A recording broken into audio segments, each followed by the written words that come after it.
என்னங்க எப்ப பாரு விறகடுப்பு முன்னாடியே உட்காந்துக்கிறேன்னு பாக்குறீங்களா? இன்னைக்கு நம்ம விறகடுப்பு சமையல் தாங்க பார்க்க போறோம்.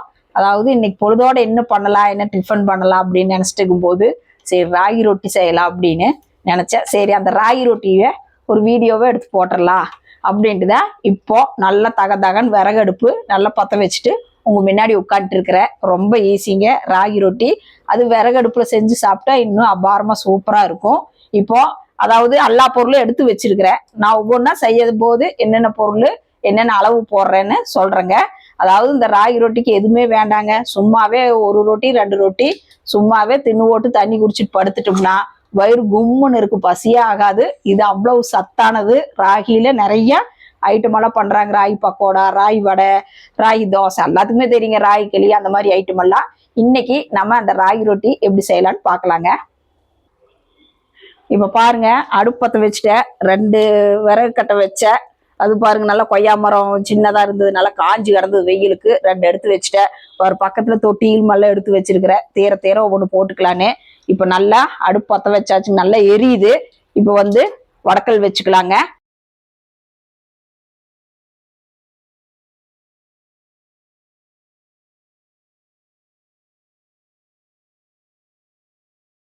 இப்ப பாருங்க வடக்கல் வச்சுட்டோம். வடக்கல் நல்லா சூடாயிருச்சு. பாருங்க 2 விறகுல தான் நல்லா எரியுது. இப்போ கொஞ்சமா கல்லெண்ணெய் ஊற்றிக்கலாங்க. வெங்காயம் மிளகாய் எல்லாம் தாளிச்சிட்டு அப்புறம் மாவையும் போட்டு ஒரு வணக்கிட்டு மாவு பிசைஞ்சு நம்ம ராகி ரொட்டி சுடுறோங்க. இப்போ எண்ணெய் சூடாகட்டுங்க. இப்போ உங்க ஏரியால எல்லாம் எப்படி சிலிண்டர் வருது என்னன்னு கமெண்ட் பண்ணுங்க. நீங்க வந்து உங்களுக்கு உங்க வீட்டுல எத்தனை நாள் வருது, இல்ல சிலிண்டர் எவ்வளவு நாள் வருது என்னன்னு கமெண்ட் பண்ணுங்க. அதாவது அப்படி இல்லை சிலிண்டர் இல்லைன்னா நீங்க எப்படி சமாளிக்கிறீங்க? ஏன்னா ஒவ்வொரு ஊர்ல ஒவ்வொரு மாதிரி இருக்குதுங்க சிலிண்டர் தட்டுப்பாடு. அதனால உங்க ஊர்ல எப்படி, உங்க ஏரியால எப்படின்னு கமெண்ட் பண்ணுங்க. இப்ப எங்க ஏரியால எல்லாம் கிட்டத்தட்ட 40 நாளுக்கு மேலேயே ஆகுதுங்க. இப்ப பாருங்க இன்னும் சிலிண்டரு எங்க வீட்டுக்கு வரல. இப்ப பாருங்க எண்ணெய் சூடாகுது. இப்போ நாம சீரகம் போட்டுக்கலாம்.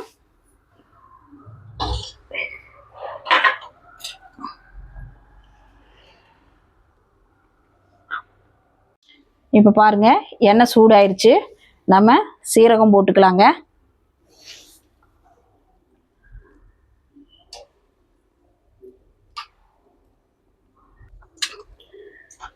இப்ப பாருங்க சீரகம் பொரியுது. அதுக்கு அடுத்தது நம்ம கடலப்பருப்பு ஒரு 2 டேபிள் ஸ்பூன் சேர்த்திக்கலாங்க. சீரகம் ஒரு 1/2 டேபிள் ஸ்பூன் போட்டிருக்கிறேன். இதுவும் நல்லா பொரிட்டுங்க.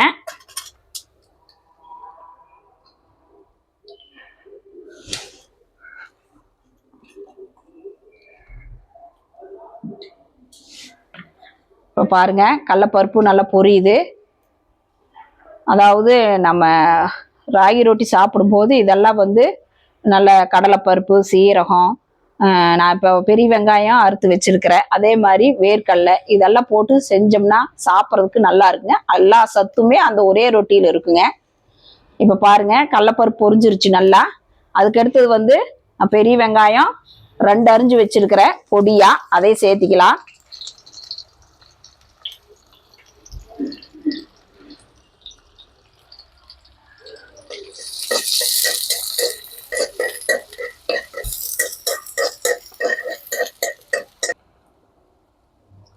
இப்ப பாருங்க வெங்காயம் பாதி அளவு வணங்கிருச்சு. அதுக்கு எடுத்தது நல்ல காரசாரமா இருக்கிறதுக்கு பச்சை மிளகா, ரொம்ப காரம் இருக்காதுங்க. அதோட வந்து ஒரு காஞ்ச மிளகாயும் போட்டிருக்கிறேன். அப்புறம் கருவேப்பிலை, கொத்தமல்லி சும்மா நம்ம வேணுங்கிற அளவு சேர்த்திக்கலாங்க.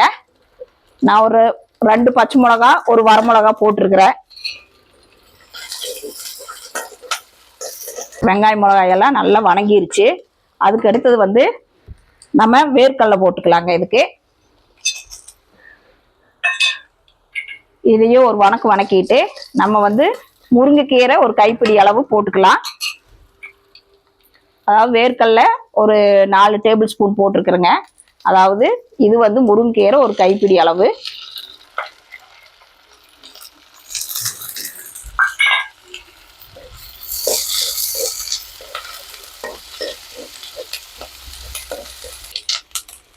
இப்போ பாருங்க நல்லா வந்து அதாவது முருங்கைக்கீரை போட்டங்கள்ல நல்லா வணக்கியாச்சு. இதுக்கு அடுத்தது வந்து நம்ம ராகி மாவு போட்டுக்கலாங்க. பாருங்க, ராகி மாவு போட்டோம். அதுக்கப்புறம் சும்மா ஒரு 4 டேபிள் ஸ்பூன் வந்து கோதுமை மாவு சேர்த்துறேங்க. அதாவது இந்த கோதுமை மாவு வந்து நல்லா மொறுமொறுன்னு இல்லாம சாஃப்டா இருக்குங்க. அதனாலதான் இந்த கோதுமை மாவு சேர்த்து இருக்கிறேங்க. ஏன்னா நம்ம ரொட்டி சுடும்போது ஒரு சில நேரத்துல டக்குன்னு பிஞ்சு வந்துடும். இது வந்து நல்ல ஒரு பைண்டிங்காக நல்லா சாஃப்டா நல்லா இருக்கும். இது எல்லாமே போட்டு மெதுவா கிளறி விட்டு அடுப்புல இருந்து எடுத்துடலாங்க. எடுத்து உப்பு போட்டு நல்லா பிசைஞ்சிடலாம் தண்ணி தெளிச்சு. பாருங்க, ஒரு 2 நிமிஷம் ஆச்சு. இப்ப தீய எரியல. நான் தலன்ல தான் இது வணக்கிட்டு இருக்கிறேங்க.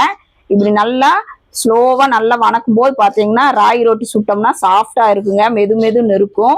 ரொம்ப நேரம் வச்சிருந்தாலும் அந்த சாஃப்ட்னஸ் இருக்கும். ஏன்னா எண்ணெயிலேயே இப்படி நல்லா ஒரு 5 நிமிஷம் வணக்கி எடுத்துட்டு அப்புறம் ராகி ரொட்டி சுட்டோம்னா நல்லா இருக்குங்க. அதனாலதான் இப்போ இப்படி ஒரு 5 நிமிஷமா மாவும் அந்த கோதுமை மாவும் ராகி மாவும் சேர்ந்து நல்லா ஒன்னா கலந்துருங்க.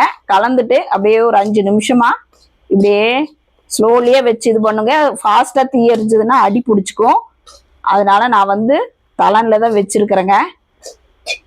இப்ப பாருங்க, அவ்வளவுதாங்க போகுது. இப்போ வந்து அடுப்புல இருந்து இதை இறக்கிட்டு நல்லா உப்பும் தண்ணி தொளிச்சு நல்லா பிசைஞ்சு சப்பாத்தி மாவு மாதிரி கெட்டியா எடுத்துக்கலாம்.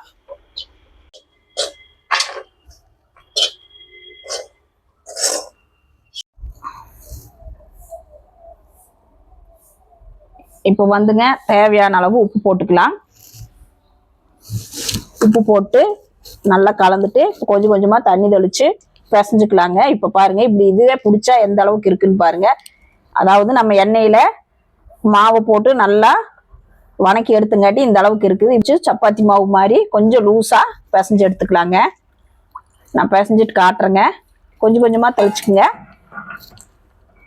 இப்ப பாருங்க, மாவு நல்லா தண்ணி ஊத்தி நல்லா பிசைஞ்சாச்சு. அதாவது இந்த அளவுக்கு ரொம்ப கெட்டியா இல்லாம கொஞ்சம் லூஸா பிசைஞ்சு எடுத்துக்கலாங்க. அப்பதான் நல்லா ஈஸியா தட்டுறதுக்கு வருங்க. கெட்டியா இருந்ததுன்னா ரொம்ப ரொம்ப அமுத்தி தட்டவுனே, கொஞ்சம் லூஸா இருந்ததுன்னா தட்டுறதுக்கு ஈஸியா இருக்குங்க.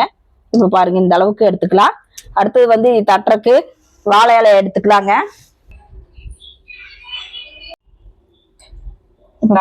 இப்ப பாருங்க, தட்டுறதுக்கு நான் வாழை இலையை எடுத்துட்டேன். வாழை இலையில நம்ம எண்ணெய் தடவிட்டு இப்போ தட்டிக்கலாங்க. அதைய சின்ன சின்ன உருண்டையா பிடிச்சி. இப்ப பாருங்க, நம்ம வாழை இலையில எண்ணெய் தடவிட்டோம்.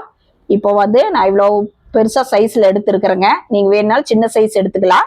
எடுத்துங்க. இப்படி நல்லாவே இப்படி இந்த பக்கம் வச்சு நல்லா அமுத்துனீங்கன்னா நல்லா ஈவனா எல்லா பக்கமுமே நல்லா பரவி நல்லா சப்பாத்தி மாதிரியே லேசா எவ்வளவு வேணுமோ ரொம்ப லேசா கூட தட்டிக்கலாங்க. அவ்வளவுதாங்க, நம்ம ராகி ரொட்டி தட்டியாச்சு. அடுத்தது வந்து நம்ம தோசைக்கல் வச்சு எண்ணெய் ஊத்தி சூடு பண்ணிடலாம். பாருங்க, தோசைக்கல் வச்சு நல்லா சூடாயிருச்சு. இப்போ ஒரு ஸ்பூன் எண்ணெய் ஊத்திக்கலாம். இப்போ நம்ம தட்டி வச்சிருக்கிறத தோசைக்கல் மேல போட்டுடலாங்க. ஒரு நிமிஷம் விட்டு எடுத்தீங்கன்னா இப்படி அழகா வந்துருங்க.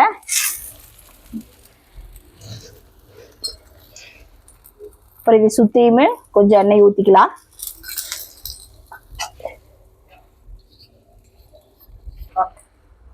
பாருங்க, வெந்துருச்சான்னு பார்க்கலாம்.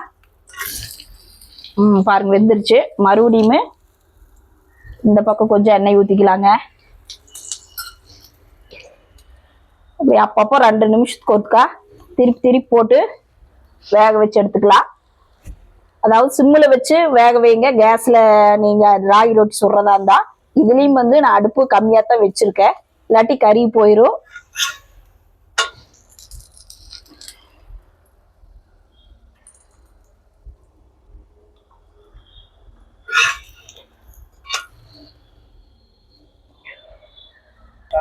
பாருங்க, ராகி ரொட்டி ரெடி. எடுத்துடலாம்.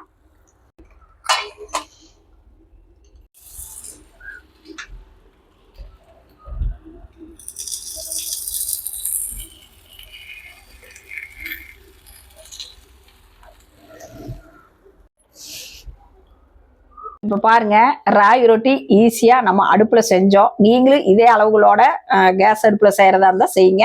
அதாவது வந்து இப்போ வந்து நான் முருங்கைக்கீரை போட்டேங்க, வேர்க்கடலை போட்டேன். நீங்க அந்த முருங்கைக்கீரை வேர்க்கடலையும் வேண்டான்னு நினைச்சீங்கன்னா அது வேண்டாட்டி நீங்க என்ன பண்ணலாம், கேரட்டு, முட்டைக்கோசு, புதினா அந்த மாதிரி கூட போட்டு நீங்க இதே மாதிரி செஞ்சு பார்த்தீங்கன்னா சூப்பரா இருக்குங்க. நான் வேர்க்கடலை முருங்கைக்கீரை காம்பினேஷன் நல்லா இருக்கும்னு அது போட்டேங்க. நீங்க வீட்டுல காய் இருந்தா அதுவும் கூட சேர்த்துக்கலாம், சூப்பரா இருக்கும்.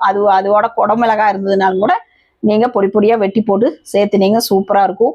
நீங்க எத்தனையோ வித டிஃபன் சாப்பிட்டாலும் இந்த ஒரு 2 ராகி ரொட்டி சாப்பிட்டீங்கன்னா ஒரு நாள் ஃபுல்லு நம்ம உடம்புக்கு தேவையான அத்தனை சத்துக்களும் அந்த அந்த அளவுக்கு இருக்குங்க. இதுல எல்லாத்துக்குமே தெரியும் ராகில் நிறைய சத்துக்கள் இருக்குன்னு. நீங்களும் வீட்டுல இதே மாதிரி செஞ்சு பார்த்துட்டு எப்படி இருக்குன்னு சொல்லுங்க.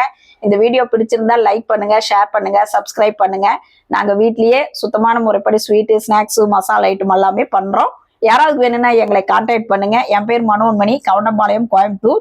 Phone number 9952809354. நன்றி, வணக்கங்க. இந்த ராகி ரொட்டி எப்படி இருந்ததுன்னு கமெண்ட் பண்ணுங்க.